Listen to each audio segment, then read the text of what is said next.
Magandang gabi po sa ating lahat. Excited po ako tonight na unang araw po ng unang Monday po, unang araw po ng isang linggo. Kamusta ho kayo, mga kapatiran? At nawa ang Panginoon ay patuloy nating nakikilala every day at patuloy po tayong nagkakaroon ng pagkauhaw sa kanyang mga salita. So ngayon pong gabi ay we would like to welcome everyone, especially mga friends ng mga members ng church, mga kapitbahay nila, mga relatives, mga office mates, kung sino po ang na-invite for this broadcast for tonight's preaching. We welcome you, everyone. Sana po ay gamitin ni Lord ang gabing ito para magkaroon po ng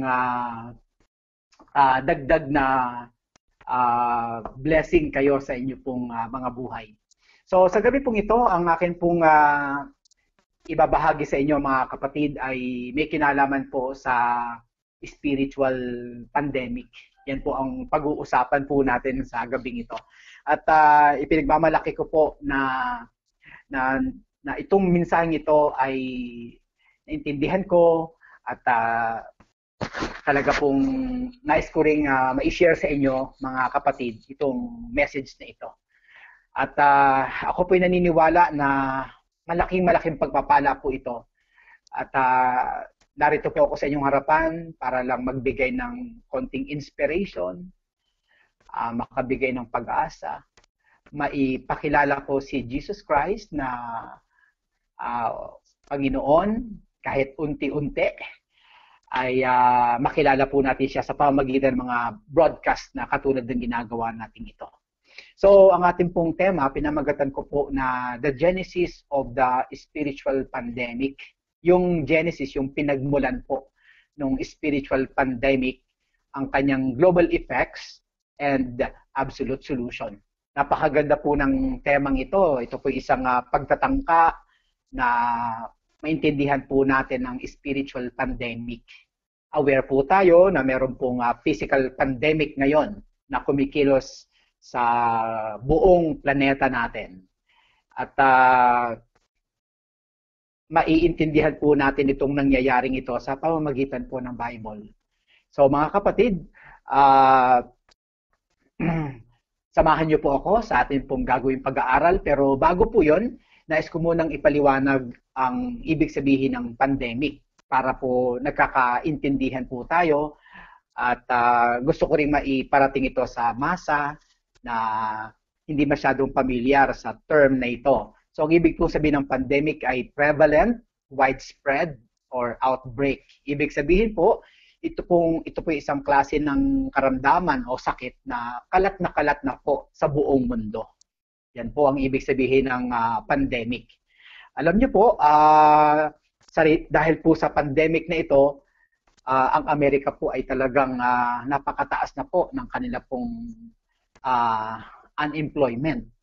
Kanina ko lang po narinig, umabot ng 6 na milyon ang kanila pong unemployed na tao so far.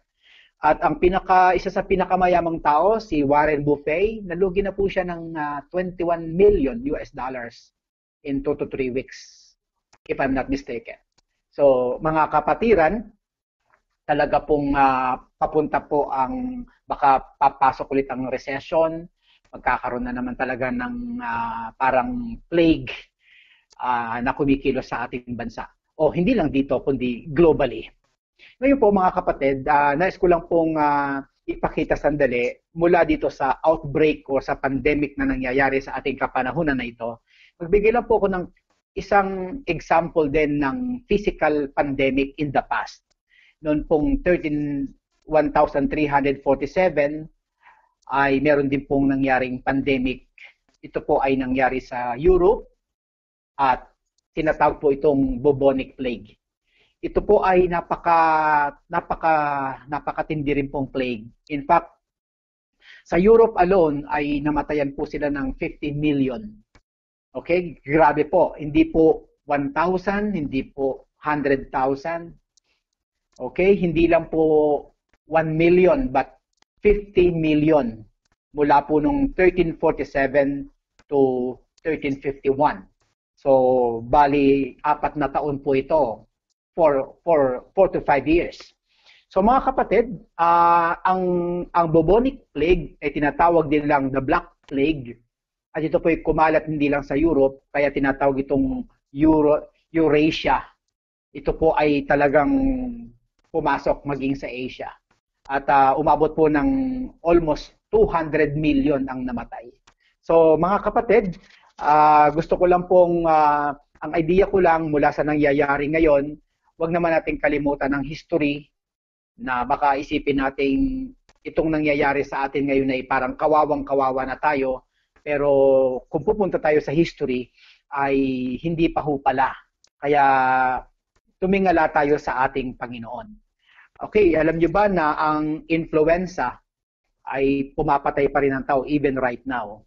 Okay, ayon sa pag-aaral, namamatayan pa rin tayo ng 650,000 a year maging sa panahon na ito. Alam niyo po, kapag pinag-usapan ang pandemic or epidemic or plague, meron din po niya sa Bible. So mula po sa history at itong present na nangyayari sa atin, pwede ko rin kayong dalhin sa record ng Bible na nagkaroon din naman doon. Remember when Moses wanted to go out, di ba? He was instructed by the Lord to lead the people to go to the promised land. Siyempre, before they left Egypt, ayun po, nagbigay muna si Lord ng 10 plagues. Talagang plague ho talaga. Halimbawa, yung blood dun sa river, hindi ba? Yung mga frogs. Kapag sinabing frogs, at ito tinatawag na plague, hindi po ito konti. Ito po ay milyon-milyong frogs. Isa pa, yung niknik, yung gnats, yung flies, yung langaw. So pag sinabing may langaw tapos may mga bukol sila, may mga yelo, may balang, hindi po ito basta-bastang konti. Hindi po ito ay enormous ang number. Kaya nga tinatawag siyang plague all over Egypt. Kaya mga kapatid, ang punto ko lang kapag pinag-usapan ang pandemic, ang mga plague, hindi po ito bago sa scripture. Ngayon po, ngayon maintindihan po natin itong mga physical plague na to, itong mga pandemic na to in the past, sa Bible, sa history, at saka ngayon, yan po yung physical na pandemic. Pag-usapan naman natin yung focus ko, which is spiritual pandemic. Ang talata ko po na gagamitin ay Genesis chapter 3, verse 6. Ang sabi po dito, when the woman saw that the fruit of the tree was good for food and pleasing to the eye, and also desirable for gaining wisdom, she took some and ate it. She also gave some to her husband, who was with her, and he ate it. Then the eyes of both of them were opened, and they realized they were naked, and so they sewed fig leaves together and made coverings for themselves. Alam kong tayo po ay hindi po naman tayo matatawag na walang narinig tungkol sa kwentong ito. Alam na po natin kahit ang mga guests natin tonight. I'm aware you know this account na tinatawag na the fall of man. Ito pong fall of man na to, ito po yung pagpasok ni Adan at Eva dun po sa domain ng kasalanan. At ito po yung tinatawag kong spiritual pandemic. Ito pong kasalanan po nila, hindi naman sila pumatay ng tao, hindi po sila nag-adultery, hindi po sila sumamba sa ibang Diyos. Okay, ang kasalanan po nila dito specifically ay tinatawag natin na disobedience. They broke God's command. They violated God's command. Yan po ang unang kasalanan ni Adan at Eva. They offended God. Yan po. And that was the beginning of the spiritual pandemic. Okay. So mga kapatid, again, ang ibig sabihin ng pandemic ay prevalent, yung pagkalat, yung pag-outbreak. So ganyan po ang nangyari. Mula nang magkasala si Adan at Eva, yes, ang kasalanan po ay naging widespread, it became pervasive, rampant, yan po, talagang naging universal, naging global, kagaya rin naman ng coronavirus. Ngayon po, gusto ko po ipakita sa ating lahat ang naging outcome nitong spiritual pandemic na ito sa unang mundo. Okay?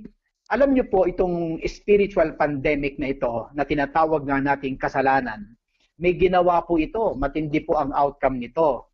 Ang nangyari po sa Genesis chapter 6 ay ginunaw ng Diyos. God destroyed the first world. Yan po ay, we can see that in Genesis chapter 6. Okay. At gusto ko lang basahin sandali kung ano ang kondisyon ng mga tao sa panahon na yon bago ginunaw ng Diyos ang sanglibutan. Ang sabi po ng verse 5, chapter 6, verse 5, the Lord saw how great man's wickedness on the earth had become, and that every inclination of the thoughts of his heart was only evil all the time. So mga kapatid, ito na po yung spiritual pandemic. Talagang kumalat na po ang pandemic na to. Naging prevalent na ang kasalanan, naging normal na ang kasalanan, naging outbreak na ang kasalanan, at rampant na po. In fact, sabi ng Biblia, the Lord saw how great, talagang dakila, ang tinatawag na wickedness on the earth had become, and that isipin niyo yung word na yun, every inclination of the thoughts of his heart was only evil, eto pa po, all the time. So, parang pandemic din ang coronavirus na nakaka-infect. Ganon din po ang kasalanan. Kaya yan po ang gusto kong ipagdiinan sa gabing ito, na sana po ay maintindihan po natin na bago dumating ang coronavirus, sweeping na po ang spiritual pandemic globally, okay, at lahat ng tao po ay infected na po ng kasalanan. At ang kasalanan ito, mga magulang at mga kapatid, kagaya rin po ng coronavirus, ay ang bunga ay kamatayan. Bagamat sa Bible po, kapag sinabing kamatayan, ito po ay spiritual death.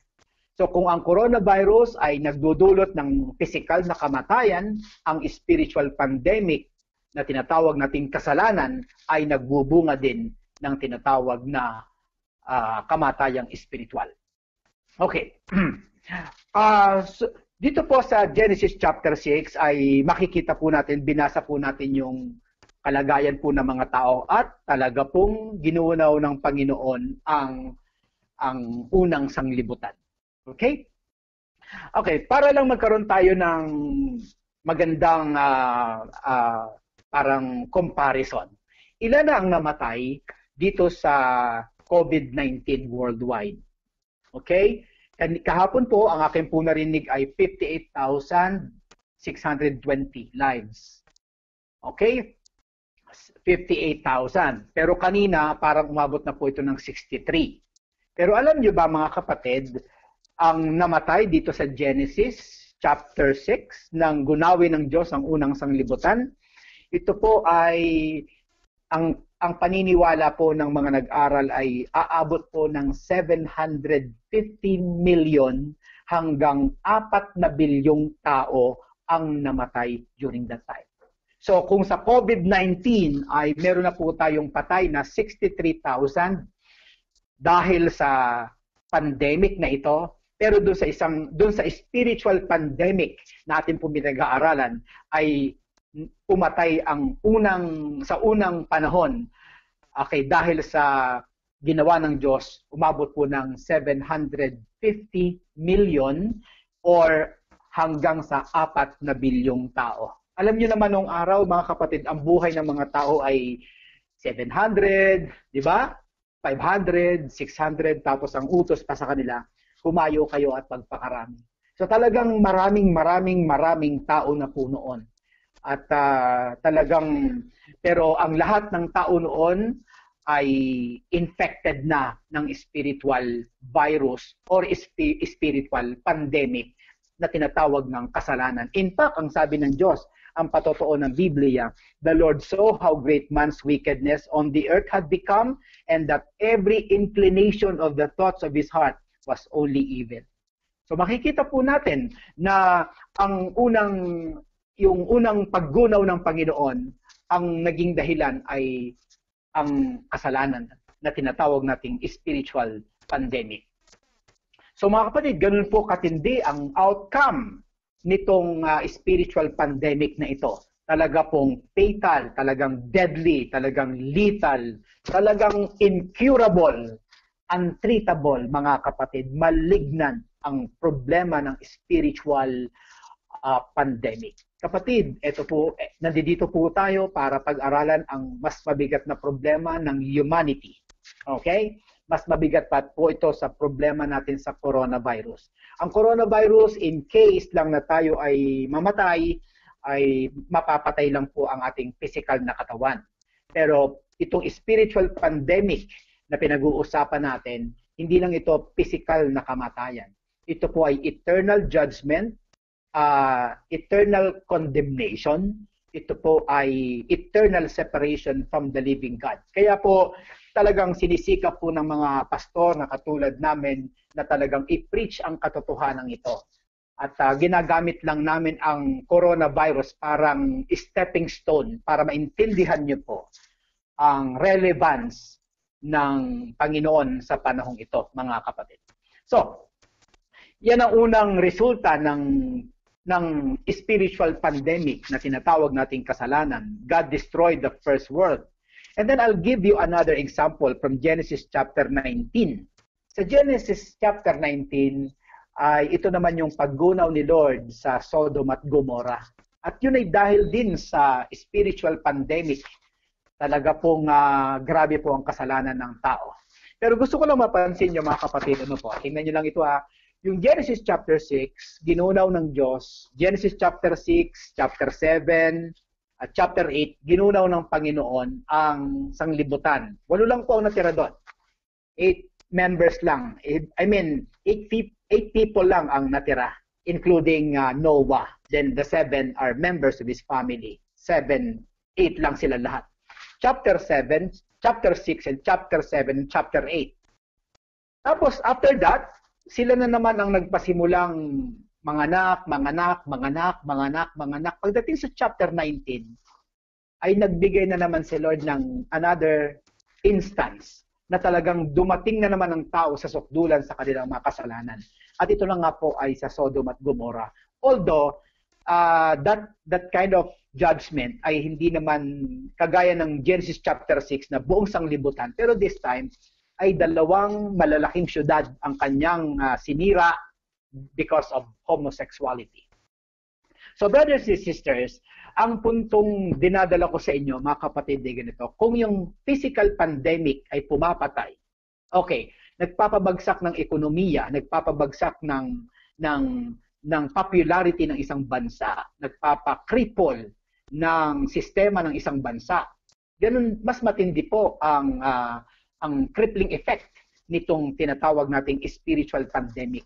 Kaya nga po, naniniwala po kami na dapat kaming mag-preach every now and then upang maigiit namin sa mga tao na, hey, may problema tayo sa pandemic ng coronavirus, pero mas mabigat ang problema natin sa spiritual pandemic, at ito nga po ay ang kasalanan. Tingnan niyo po ang ginawa ng Diyos sa unang sanlibutan. Buong mundo nagkaroon ng universal flood. At ang Diyos ay walang alinlangan na pinaulan niya, okay, ng 90 days, mga kapatid. So brothers and sisters, pati bata, matanda sa panahon na yon, mga even vegetation and livestock, everyone, sila po ay namatay. So mga kapatid, ang gusto ko lang maintindihan ng nakikinig sa akin, magkaroon sana tayo ng realization na kung merong coronavirus, meron ding spiritual pandemic na dapat nating harapin. Who knows? Ginagamit ng Lord ang coronavirus na to for you to listen, for you to understand the higher issue, which is kasalanan ng tao, mga kapatid. So, yan po ang makikita natin. Ang spiritual pandemic na yan, ito po ang malungkot. Matapos na wasakin ng Diyos ang unang sanglibutan because of sin, winasak ng Diyos ang dalawang syudad because of sin. Mula noon, hanggang dumating ang New Testament, hanggang ngayon at sa oras na to, April 6, 2020, ganun pa rin ang problema natin. Ang spiritual pandemic is sweeping. In fact, ang pagkakasala ngayon ay parang normal na po. Normal na, parang pattern na po ang pagkakasala. Pumunta kayo sa paligid. Nung wala pa ang coronavirus, oh my goodness, sa Makati, you go there. In Quezon City, pumunta ka. In Monumento, in Divisoria, pumunta ka sa General Santos, pumunta ka sa Palawan, pumunta ka sa Cebu, sa Bohol, sa Baguio. Pumunta ka, mapatid. Pumunta tayo sa Thailand, sa Singapore, sa Amerika. Naku, mga kapatid, makikita nyo that sin, the spiritual pandemic of sin is really a pattern. Andyan na yung pride, andyan yung greediness, andyan yung adultery, andyan ang fornication, andyan ang materialism, andyan ang homosexuality, andyan ang lying, andyan ang killing, andyan ang conspiracy, andyan ang worldliness, andyan ang pleasure ng mga kabataan, andyan yung ungodliness, andyan yung stubbornness, rebellion. Anywhere, the sins are prevalent. Grabe po, even until now, sinasabi nilang high technology tayo, pero itong technology nito, hindi ito nakabigay ng tulong para ang tao ay maging godly. In fact, dahil sa technology, lalong naging advanced ang mga kasalanan. Yan po ang nangyari, mga kapatid. So, itong spiritual pandemic na to ay talagang matinding problema. Ito po yung ating kinukombat every single day. Alam niyo, mga kapatid, napakaraming pumupunta sa impyerno dahil sa spiritual pandemic. That is a fact. 2 people die every second.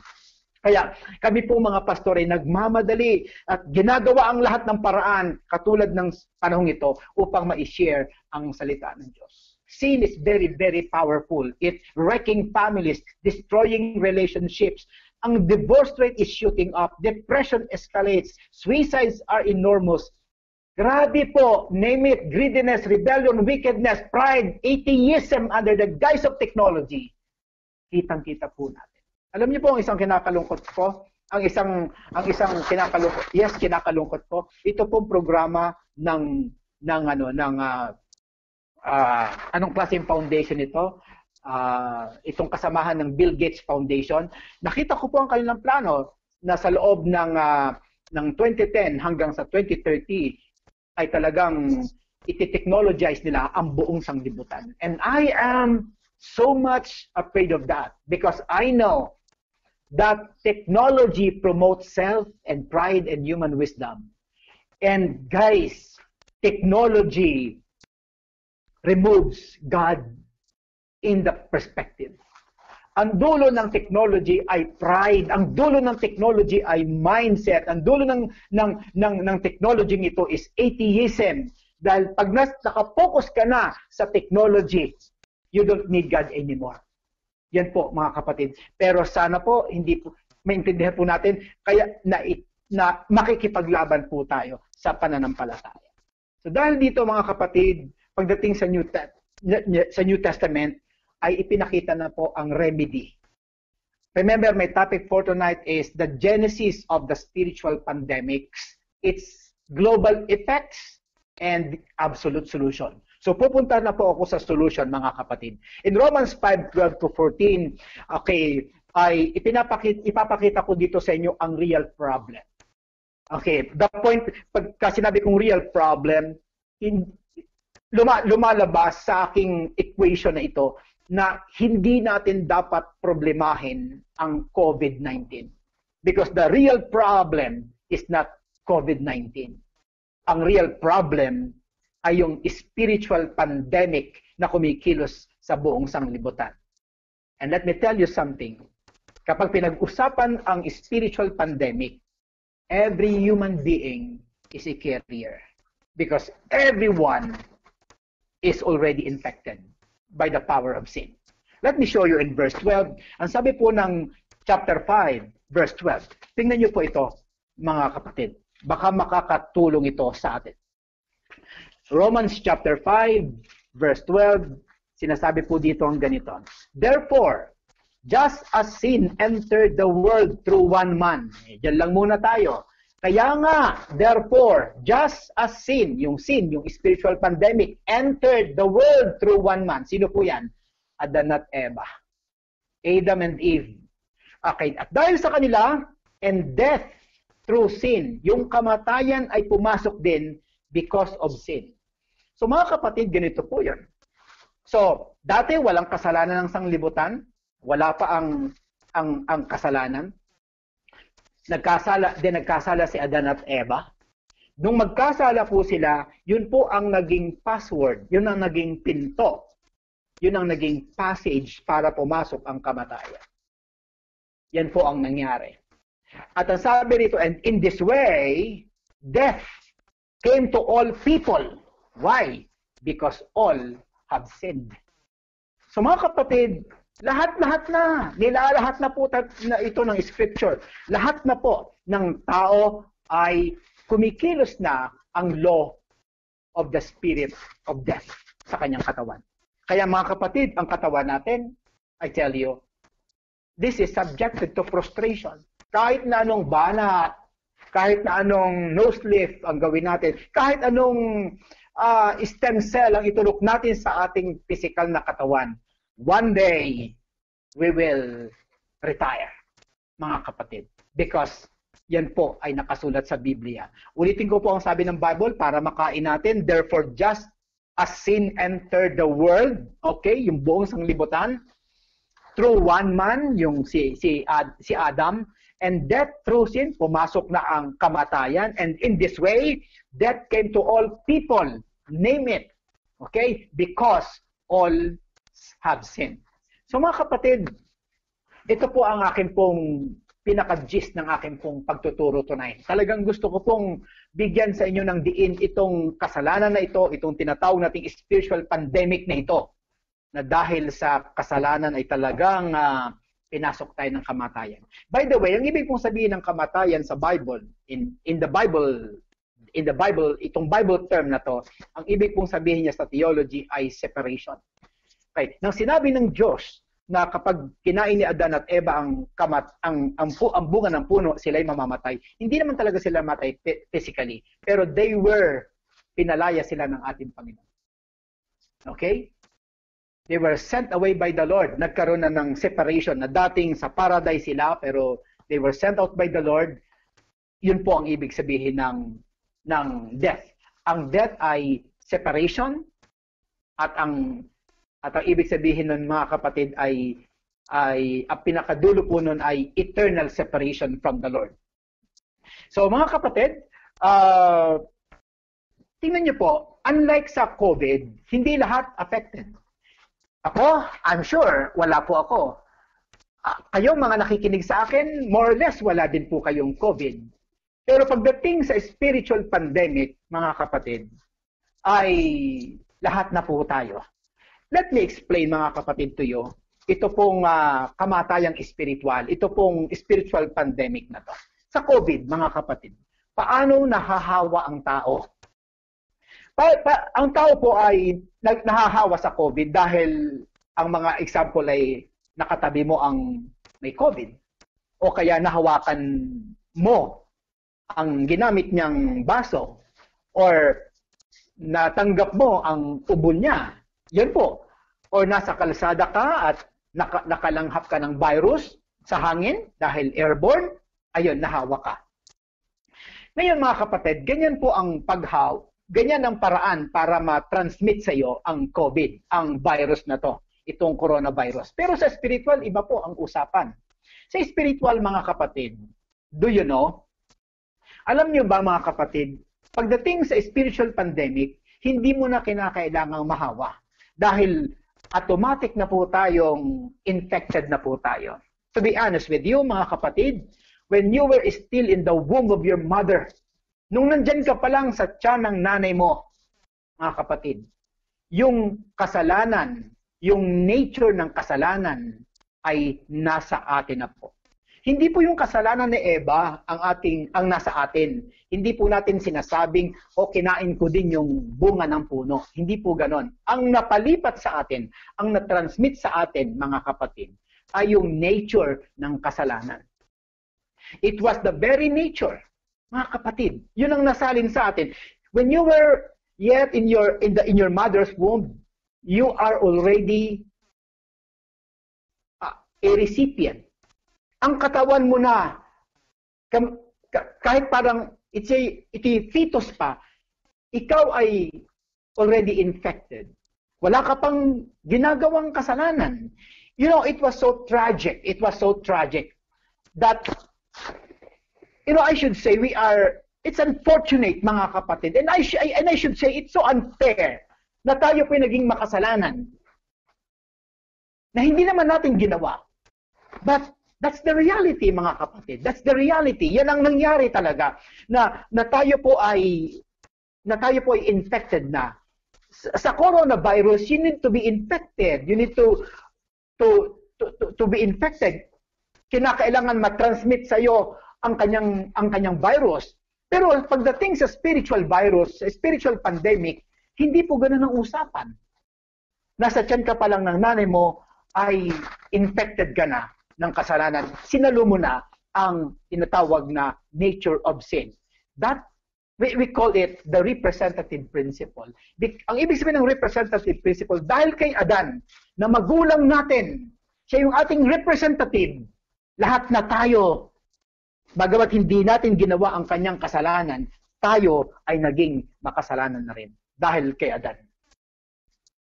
Lumalabas na ang lahat ng tao ay infected na ng kanyang kasalanan. So mga kapatid, pumasok tayo sa remedy. So all I want to tell you guys is this, napakalaki po ng problema natin. If you don't understand, if your focus is coronavirus, guys, mga kapatid, hindi po yan ang pinakamabigat na problema. Tonight I am showing you the other side of the coin, the real problem na meron po tayo. Let me give you the solution. In verse 14, ang nakasulat ay ganito. Tingnan niyo po. Baka may matutunan po tayo. Nevertheless, ang sabi ng verse 14, death reigned from the time of Adam to the time of Moses. Kailan naghari ang kamatayan? Mula sa panahon ni Adan hanggang sa panahon ni Moises. Even over those who did not sin by breaking a command. O yan ang sinasabi ko. Kahit na doon sa mga taong hindi nakabroke ng command ni Lord, as did Adam, who is a pattern of the one to come. Okay, so lumalabas talaga dito ang ating theology na hindi mo kinakailangang i-break, hindi mo kinakailangang gawin ang kasalanan ni Adan para matawag kang isang makasalanan. By virtue, by the doctrine of representative principle, sinalo po natin lahat. Although that is really unfortunate, that is really unfair, but that's it, that's the reality. Ganyan ang pananaw ng Diyos. Para bang kung marumi ang baso, lahat ng, kung may tubig ang baso, yung container o yung isang malaking drum ng tubig, kung sa loob niyan ay may maraming dumi, may mga bulate, may mga pagkain na bulok, lahat ng kukuha diyan ay maruming tubig. Same thing. Ganon, mga kapatid. So, dito po ay ibibigay ko sa inyo ang pag-asa. Look at this. Basahin ko lang ng mabilis. Nevertheless, death reigned from the time of Adam to the time of Moses, even over those who did not sin by breaking a command as did Adam. Look at this. Who is a pattern of the one to come. May binabanggit ditong the one to come. So, masyadong masyadong historical itong verse 14. Binabanggit si Adan, binabanggit si Moses, binabanggit ang kasalanan ni Adan, binabanggit yung pag-broke ni Adam ng kasalanan, pero may pag-asa tayong makikita sa verse 14. Who is a pattern? May pattern daw of the one to come. May isang darating. O sino kaya yon? Alam naman natin kung sino yung parating. Ay yun ay walang iba kundi ang ating Panginoong Hesus. Sapagkat sa Bible, sinasabi po ng Biblia na mayroong old Adam, mayroong new Adam. Mayroong isang Adam na galing sa lupa, may Adam na galing sa langit, at yan ang ating Panginoon. Sa verse 14 po, hindi po yun sinabi, pero yun po ang recap natin sa mga ibang Bible verses, dahil ipinaliwanag po yan sa ibang Bible verses. Now, lumundag tayo sa verse 18.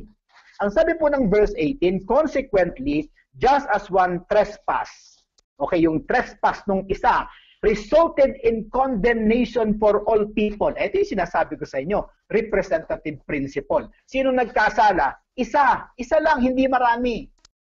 Isang tao lang. Just as one trespass, yung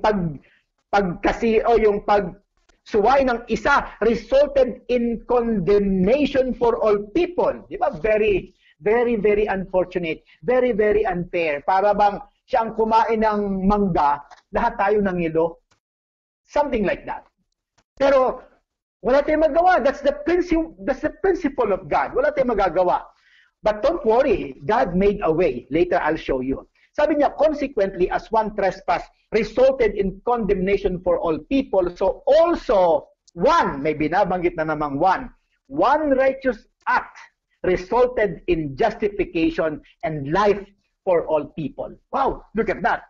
Ang ganda-ganda po, balanse. May isang nag-trespass, si Adan po yun, na nag-result ng condemnation for all people, pero merong isang one righteous act, yun nga si Jesus Christ, resulted in justification. Yung isa, condemnation. Hinatulan tayo. Pero yung isa, justification. Yung isa, lumang Adan. Yung isa, bagong Adan. Yung isa, Adan galing sa lupa. Yung isa, galing sa langit. Yung isa, nagbigay ng kasalanan. Yung pangalawa ay nagbigay ng pagpapawalang sala. Mga kapatid. Now, what a wonderful truth. Kaya po ako'y natutuwa na, Lord, nakilala kita. Nakilala natin ng Panginoon. Kaya kung meron tayong mga bisita ngayon, kapatid, pakaisipin mo to. I am sharing to you kung paano ka makawala sa eternal virus, dun sa spiritual pandemic na kumikilos sa iyong kaluluwa. Don't mind the coronavirus. Sabi ng Biblia, huwag kang matakot sa pumapatay ng katawan. Coronavirus yun. Kundi matakot ka sa kayang pumatay ng iyong kaluluwa at madala ka sa impyerno. Sino yun? Ang Diyos. So mga kapatid, napakahalaga po ito. Lundag tayo sa verse 19. For just as through the disobedience of the one man, and many were made sinners, so also through the obedience of the one man, many will be made righteous. Ito na naman yung pagkakumpara. May binabanggit ditong isang lalaki na nag-disobey, lahat tayo ay naging makasalanan. Very unfortunate. Pero sabi dito, but also through the obedience of one man, si Jesus Christ, many will be made righteous. So mga kapatid, if I am giving you a what you call that, a crossroad, if I will give you a crossroad right now, and you are in the middle of the crossroad, which way will you take? The route of condemnation or the route of justification? Okay, kung nasa iyong harapan ngayon, naririnig mo ngayon na ang tunay na issue ay hindi coronavirus, kundi yung spiritual pandemic na kasalanang na-i-implant sa ating pagkatao, sa ating utak, sa ating katawan. And that is unfortunate. But don't worry. Now I showed you para makawala. And that is the Lord, through the Lord Jesus Christ. Look at this, verse 20 or verse 21. So that just as sin reigned in death, kung papaanong yung kamatayan ay nagre-reign sa atin. So also grace might reign through righteousness to bring eternal life through Jesus Christ, our Lord. Ayun na po, binanggit na po ang ating Panginoong Jesus. Praise God. Praise God. So si Lord Jesus Christ. Let me give you my summary. Mga kapatid, pakinggan niyo po ang summary ko. Ako po yung naiiyak dito. God destroyed the first world and the two major cities in the Old Testament because of this spiritual pandemic. Tama. But in the New Testament, God allowed His Son to be destroyed to pay for the crime that He never committed. Think about that. Dahil sa kasalanan, God destroyed Sodom and Gomorrah. Because of sin, God destroyed the first world. But in the New Testament, God allowed His Son to be destroyed because of me. Because of you. To me, that truth, mga kapatid, should make us cry. Pag naintindihan niyo po yan, ibibigay niyo po ang buhay niyo sa Panginoon. Kapag naintindihan mo yan, isusuko mo sa Panginoon ang iyong buhay at wala kang ititira. Pag naintindihan mo yan, mamahalin mo siya, maglilingkod ka sa Kanya. Kapag naintindihan mo yan. Winasak ng Diyos ang buong sanglibutan dahil sa kasalanan. Sa New Testament, hinayaan ng Diyos na mawasak ang Kanyang kaisa-isang anak doon sa krus ng Kalbaryo. Dahil sa atin. Please think about that. So mga kapatid, let me give you my proposition. Bilang isang spiritual na doctor, mga kapatid, my first proposition is this. Please lang, elevate your fear. Marami sa atin takot na takot sa coronavirus. Takot na wala pang pasok. Takot na walang makakain. But you should elevate your fear. Ngayon mas matakot tayo, hindi sa coronavirus na nasa labas, kundi sa spiritual pandemic na nasa loob. Dahil yun po ang magdadala sa atin sa impyerno. Example lang, magkaroon ka ng corona, tapos gumaling ka. Kung wala kang Jesus Christ, still you will go to hell. And what is hell? Napakainit sa hell. Ito'y eternal lake of fire. Ito'y eternal damnation. Ito'y eternal separation from God. Dapat gagawin mo ang lahat-lahat para hindi ka mapunta sa eternal hell. Second, beware of your absolute need of a Savior. Be aware of that. Instead of beware, be aware of your absolute need. Kinakailangan maging aware tayo that we need the Lord. Mga kapatid, meron po akong babasahin dito mga kapatid, and sorry for the term, but I will use this term mga kapatid for you to understand my point. Jesus Christ must be injected in your life as the only vaccine that you need. Yes. Mga kapatid, sabi ko, Lord, sorry po for the term, but I will use the term so that my listeners would know that Jesus Christ must be injected in our life because we are infected. You know mga kapatid, sa umaga pa lang, hindi nyo ba napansin, nagkakasala ka na. Sa isip mo, nagkakasala ka. Sa pen mo, nagkakasala ka. Sa salita mo, nagkakasala ka. The sin is overwhelming. Because the sin is not outside. The sin is inside. And you need the vaccine. You need Jesus Christ. Tonight, my proposition, the last proposition that I would like to tell you is, decide. Make a decision for tonight. To surrender to the Lord your life. Because Jesus is the only way, grabe po, the only way, not one of the ways, but the one and only way. If you want to go to heaven, if you want to save your soul, if you want to be liberated from the power of sin, this is the way. He is the only way. Not your religion, not your good works either, but Jesus Christ. Only Jesus Christ. Jesus said, I am the way, I am the truth, and I am the life everlasting. Mga kapatid, sana po, nakuha niyo po ang mensahe tonight. Salamat sa Diyos. Salamat sa ating Panginoon. Na nagkaroon na naman tayo ng isang pag-aaral. Muli na namang naluwalhati ang Diyos. Nabigyan na naman ng emphasis ang kaligtasan ng tao. Na ipangaral na naman ang katotohanan sa gabing ito. Marami po salamat sa halos 50 minutes na pag-aaral po natin. Hindi po ito sayang. Trust me. Believe me mga kapatid, you are blessed to hear the words of God. Hindi po ito sayang, hindi po tayo nagsasayang ng oras dito, hindi po tayo nagpapakapagod. Binubusog po natin ang kaluluwa natin. Dapat ma-inject tayo araw-araw ng mga spiritual vaccine, ng mga spiritual antidote na galing sa salita ng Diyos. I tell you, ito ang kailangan po natin mga kapatid, ang salita ng Diyos. At sa patuloy nating pakikinig ng salita ng Diyos, the more kang lumalalim sa ating Panginoon. So salamat po mga kapatid. Can we possibly pray? Lord, salamat po sa gabing ito. Salamat po sa inyong habag. Salamat po sa inyong biyaya at tulong. I pray for people who listen to me. I pray that the Holy Spirit will work mysteriously in their lives.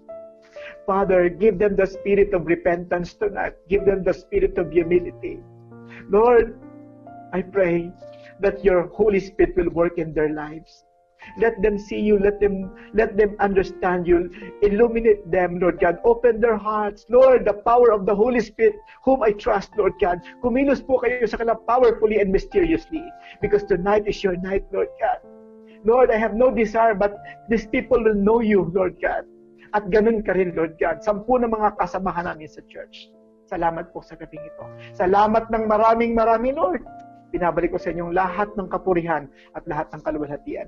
Ito pong aking samot panalangin sa matamis na pangalan ni Jesus. Amen and amen. Salamat po sa Panginoon for giving me an opportunity to give you that kind of message. See you tomorrow night.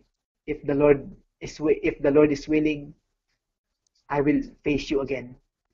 Pag-pray niyo po ako mga kapatid as I pray for you.